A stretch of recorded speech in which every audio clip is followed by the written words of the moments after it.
Greetings, everyone.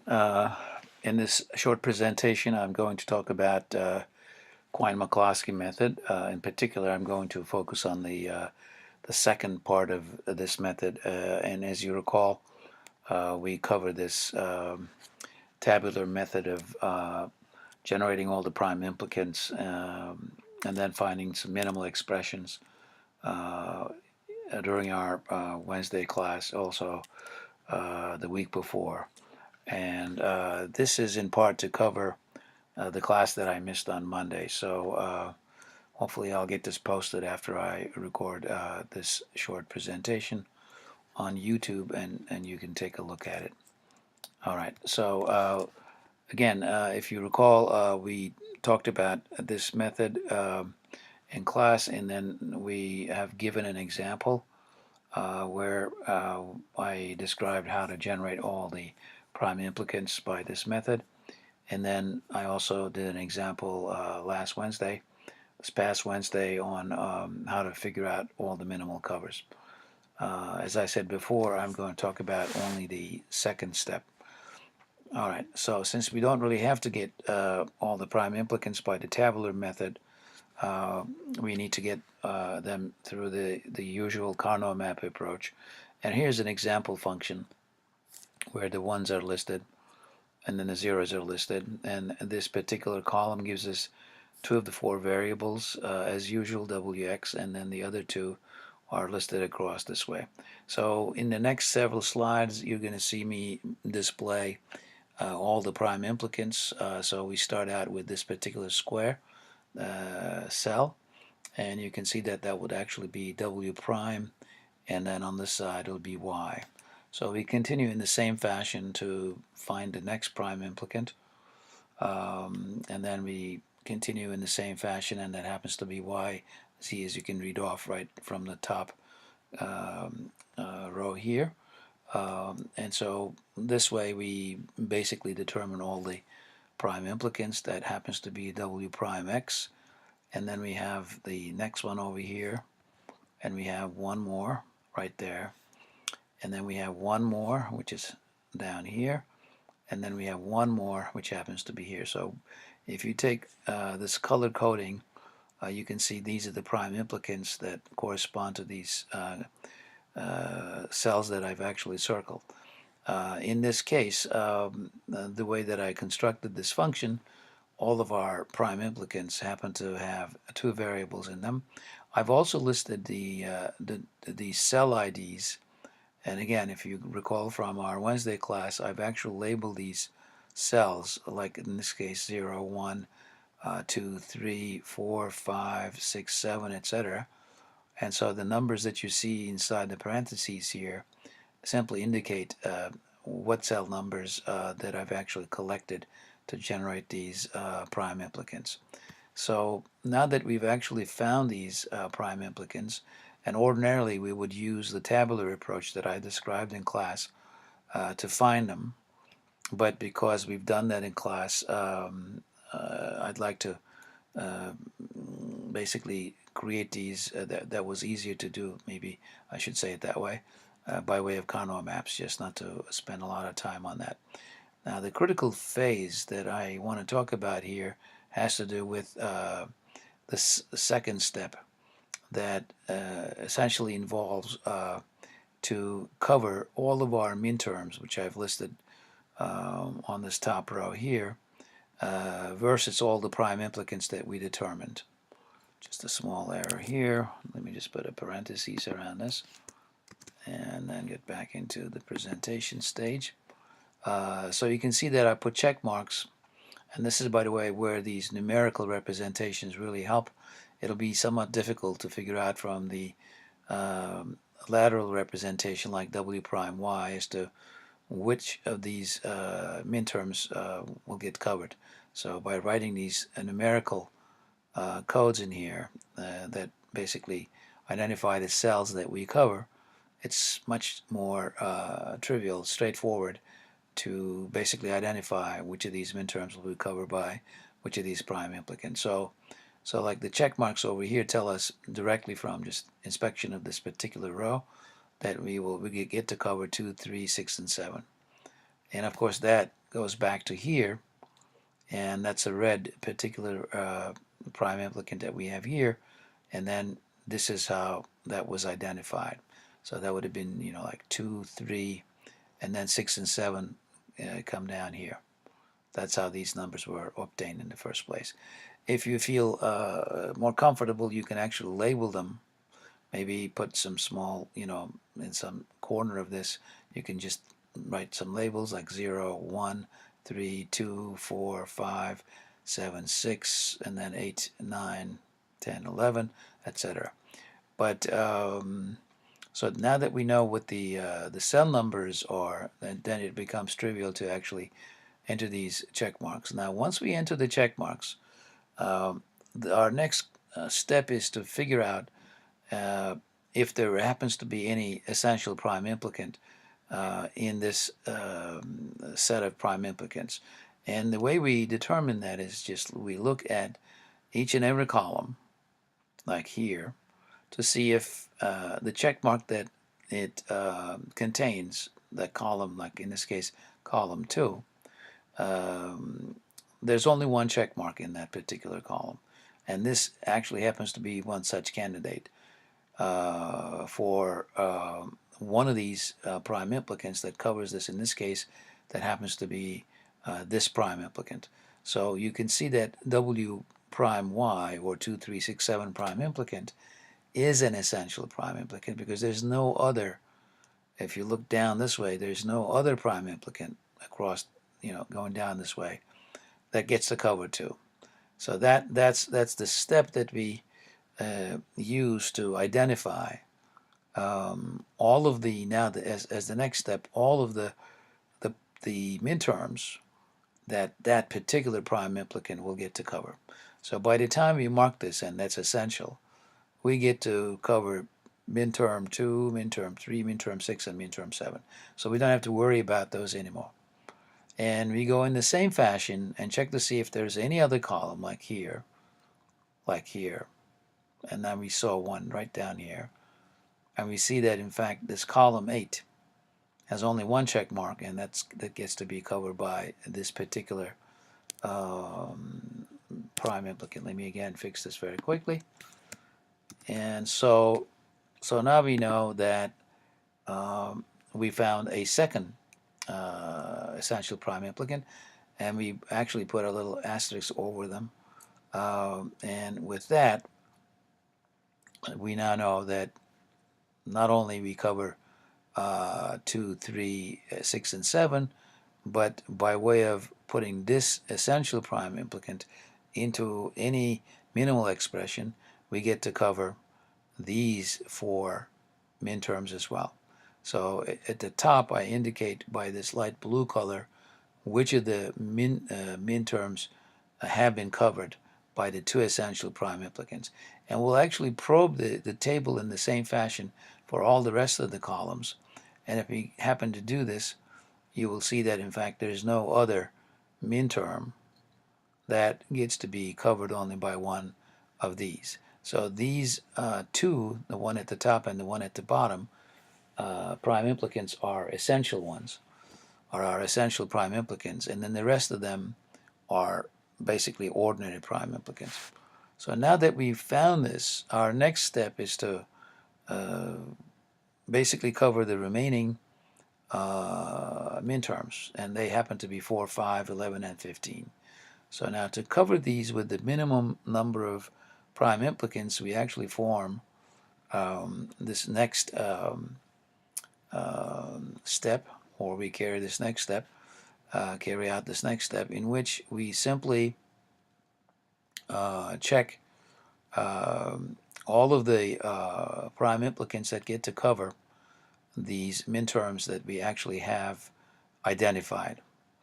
And all that is saying is that these particular check marks need not be considered any further, only because we have covered 7, for example, in this case, and wherever 7 gets covered, those prime implicants or essential prime implicants should not have to worry about that particular minterm. They still have to worry about some of the check marks that have not been colored, let's say in this case.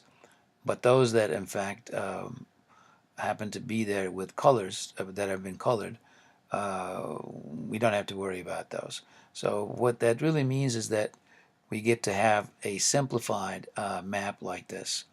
And in this simplified map, we only happen to retain the uncovered minterms over here. And then the prime implicants that would be used now, utilized to cover these remaining minterms. Now, these minterms clearly were not covered by the essential prime implicants that we already marked, and so they're not actually displayed here, so we have to focus on these. Now, as you notice, I've actually labeled these prime implicants by these letters A, B, C, D, E. And the purpose of that is to basically now figure out a combination of these variables into some coverage of the remaining minterms. So if you look at the expression down here, what I've written is a sort of a Boolean expression which states how we get to cover the remaining minterms.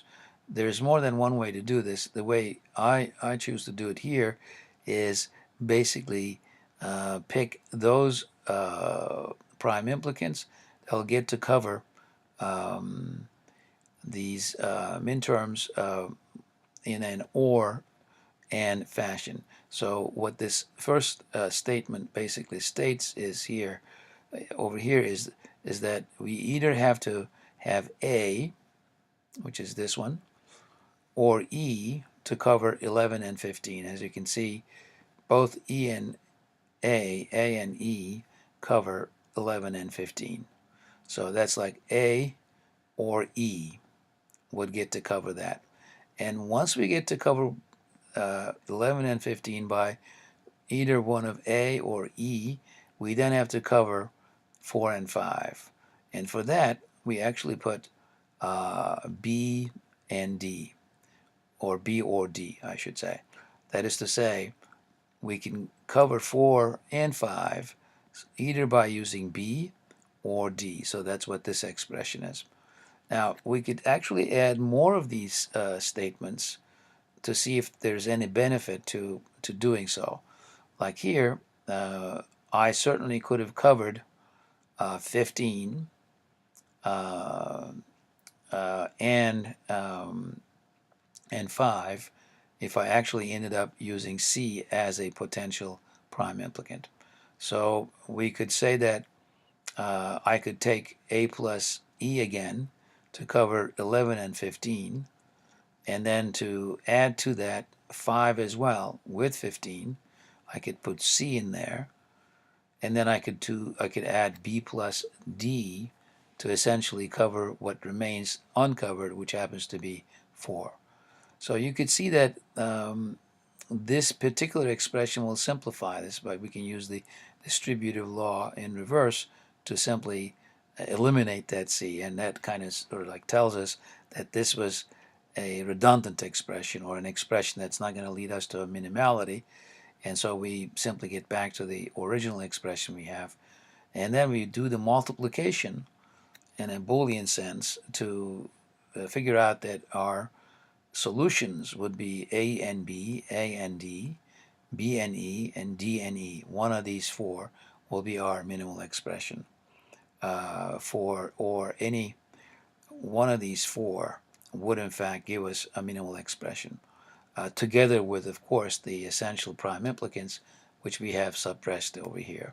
So now in the end we get to find 4 minimal sums, and you notice that sum of products expressions, in all of them we actually have W prime Y and WY prime, and these are the 2 essential prime implicants we have, plus the 4 combinations that we have identified here, AB or AD or BE or DE. So if you were to pick, for example, AB, then A would give us essentially YZ, and B will give us W prime X. So that would be one of the four solutions, and that would be this particular one. So that's how these four cases are represented by these four solutions, whereas we don't really have any choice as to the essential prime implicants. They always have to appear in all the minimal forms. Now, of course, you can always simplify an expression like this by noting that we have an exclusive OR gate in here. So instead of having maybe two AND gates and an OR gate, we can make this one exclusive OR gate, and of course that goes for all the remaining three expressions in here. So ultimately, we're going to have one exclusive OR gate, one OR gate, another OR gate, and then we have two AND gates. That's how the circuit, sort of the minimal circuit, will work out. But if you're required to leave the solution in a sum of products form, where the sum terms are realized as OR gates, not exclusive OR gates, then you would not be able to make the simplification because that's not part of the constraints that are given in the problem. So much depends on, as I also did one similar example in class, on what kind of gates that you're permitted to use. So in this case, these are the minimal expressions, and we can also identify them in the Carnot map method to see that our answer is actually correct, and you can see that that happens to be the case. Again, I marked these with the color codes, and so you can see that. Let me actually see if I can thicken this a little bit so that this gets to be also the same thickness in all the rest of them. All right. So now going back, so you can see that this particular minimal expression covers these four, and then it covers these four. So now that we've covered these four and these four, we actually covered these, and we can do that with the orange expression, which happens to be this particular rectangle or cell coverage here, and that gets to cover this, but we haven't actually covered now this particular one here, and we have certainly choices in there. We can use the green structure here to make that these four ones be covered to get covered, and that would ultimately include this, and so by that time all of the ones would be covered. So that's this first expression. Similarly, you could have other solutions, like this one, for example, indicates that we could have actually done the same by picking this as our one of our prime implicants, and then this as the other. And if you happen to do that, then again you cover all the ones in this. So there are different solutions, and of course there are four solutions as we already determined, and these are all the minimal sum of product expressions.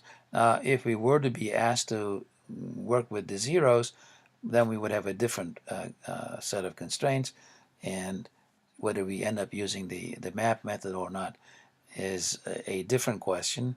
In this case, it looks like we get basically two simple prime implicants by the zeros of this particular function that would give us a much simpler expression. However, the answer in this case is dictated to us by the constraints of the problem, and that was that we would basically be looking at a sum of products expression, and so that's how we minimized this particular Carnot map or the Boolean function that was given to us.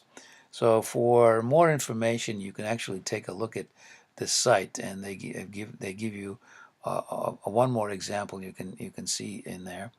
And so I think this will end my short presentation here, and I'll end up sharing this on YouTube. Hopefully you will get to see this once I announce it through Elms on UMD's Elm site. All right, so I'll see you in class tomorrow.